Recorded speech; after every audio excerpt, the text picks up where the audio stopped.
Bonjour à tous. À la une, cette mobilisation hier à Dijon.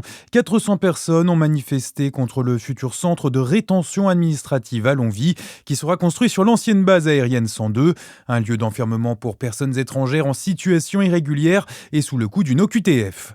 À Dijon encore, près de 3900 délégués forces ouvrières réunis aujourd'hui. Ouverture de la saison des grands congrès syndicaux pour la 3e centrale de France. La carte scolaire continue de faire débat. Les parents d'élèves de l'école maternelle Grandvel se sont mobilisés ce matin à Besançon devant l'établissement situé rue Mégevant. Ils protestent contre la suppression annoncée d'une classe à la rentrée, décision qui entraînerait une réorganisation des 2 classes restantes en double niveau. Selon les parents, cela risque de provoquer une surcharge des effectifs au détriment de la qualité de l'accompagnement pédagogique des enfants. Toutes les candidates à Miss Franche-Comté sont connues. L'élection des Miss départementales a eu lieu samedi soir à Champagnole.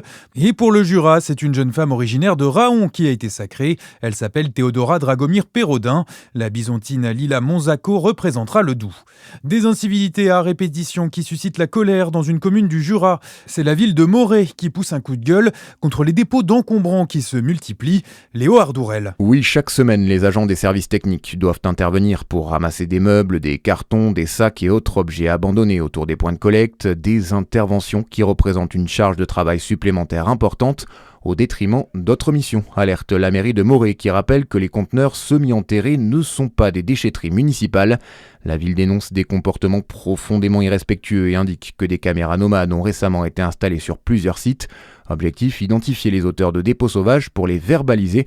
L'amende est de 135 € et peut monter jusqu'à 1500 avec confiscation du véhicule s'il a été utilisé pour transporter les déchets. Et à noter que la déchetterie du col de la Savine est accessible gratuitement du lundi au samedi de 8h15 à 12h45 et de 13h15 à 17h.